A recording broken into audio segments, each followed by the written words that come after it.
Oh my god, the twist this week, I never saw it coming. Like, I couldn't believe that. Like, I don't think I've ever seen a twist this crazy in an anime before. Like, this week on Sakura Quest, we learned that French toast isn't actually from France. It's most likely from America and was made by some dude named Joe French.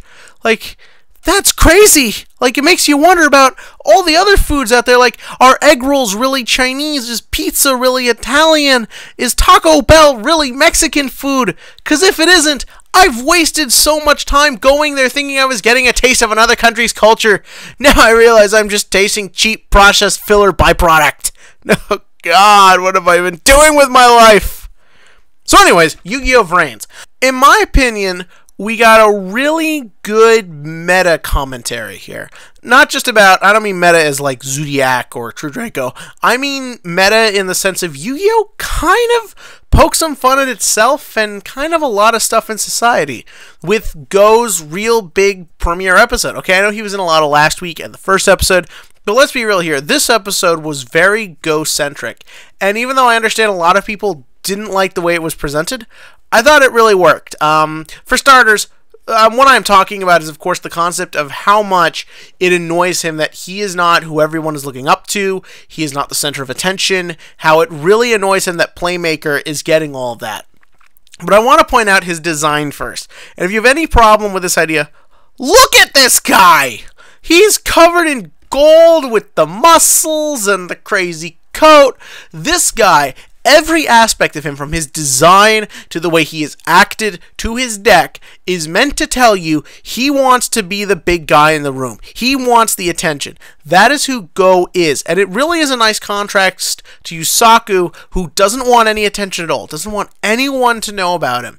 I think it's a neat idea, and I love to see where it's explored in the future. I also like the fact that Go was shown to have a caring side. You can argue it's caring so that way that people will look up to him, but he cares for the orphanage that he was raised in and cares about the kids, and it does genuinely seem to hurt him to see them looking up to someone else.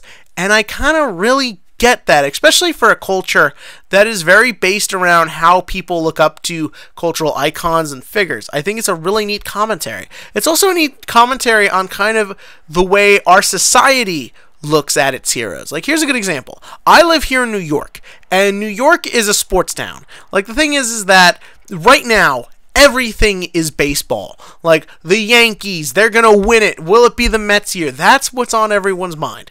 And then when the fall comes, even before baseball is even really over, unless the Yankees are in the World Series, everything's going to be on football. Like, the Giants are going to do it. Will this be the Jets' year?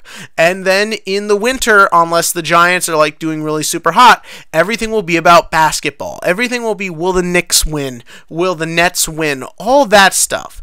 And the reason for that is we get bombarded by it. Sports are everywhere in our society. And sort of like the way it is in Yu-Gi-Oh!, who we look up to in those sports can change in an instant.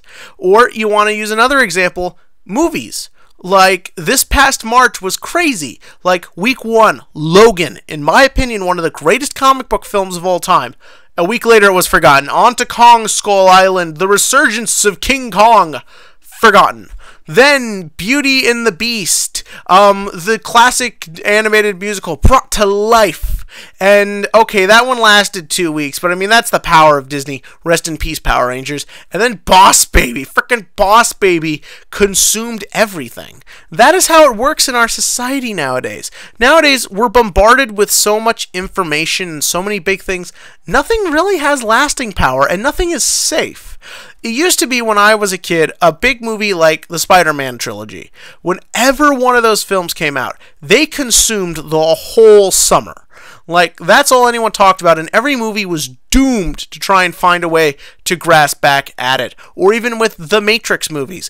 Everyone was talking about the original Matrix for like half a decade. That doesn't happen anymore.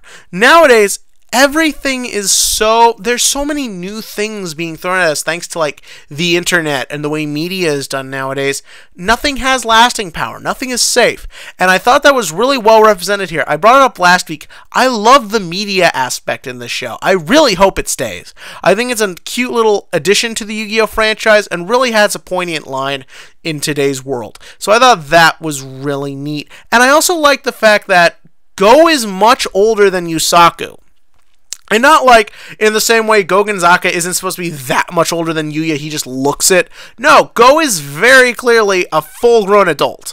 And the thing is, Yusaku is the new kid in town, and Yusaku is taking away all of Go's spotlight and his limelight. And that is represented with the kids, because kids change in an instant. What are their interests? What are their hobbies? All that can be swayed so easily, and he's seeing it swayed by Playmaker, and you see how it affects him, and I genuinely like it.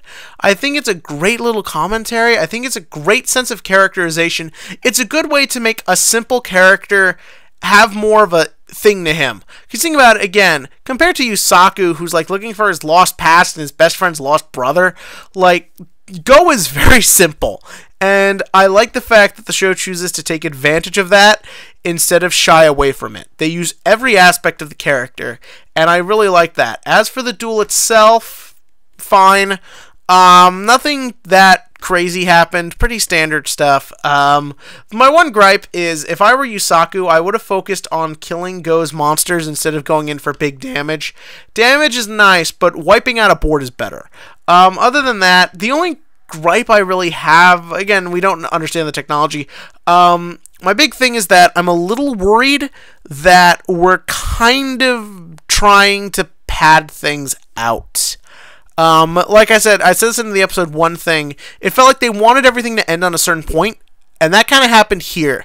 And because of this, it felt like there was a lot of downtime. Unlike last week, where I felt like everything flowed perfectly, and I was okay with no duel, because so much was presented to us in such a good way. This time around, it sort of felt like everything was just presented in a way to pad the running time. Like the scene with the kids in the school and how it kept cutting back to them with the manager. And whether that leads to something important or not, you didn't need to keep doing it so much. Or then when Ignis reveals the truth about, or tells Yusaku's Go's backstory, I didn't need that. Like, I already could have figured it out. You already presented it. Why does Yusaku need to be told this? And more importantly, why can't he just figure it out? Or why is it even that important to him? Now, this may play into something next week, and if it does, I will address that. But I still feel, even if it does, you could have figured out a way to make this seem a little less obvious, or maybe hide the cracks a little bit better.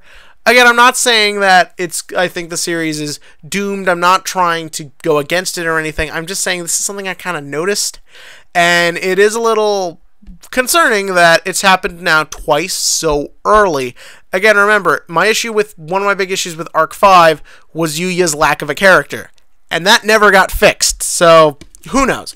But what do you think? Do you know? In the comment section below, give me your thoughts on this episode. Do you think I may be reading into Go a little bit too much? And the TCG question of the week, I'm not going to lie, I can only really think about French toast right now. So what is your favorite breakfast food? Personally, I'm a bacon and eggs guy. But as always, click to like and click subscribe and have a happy breakfast.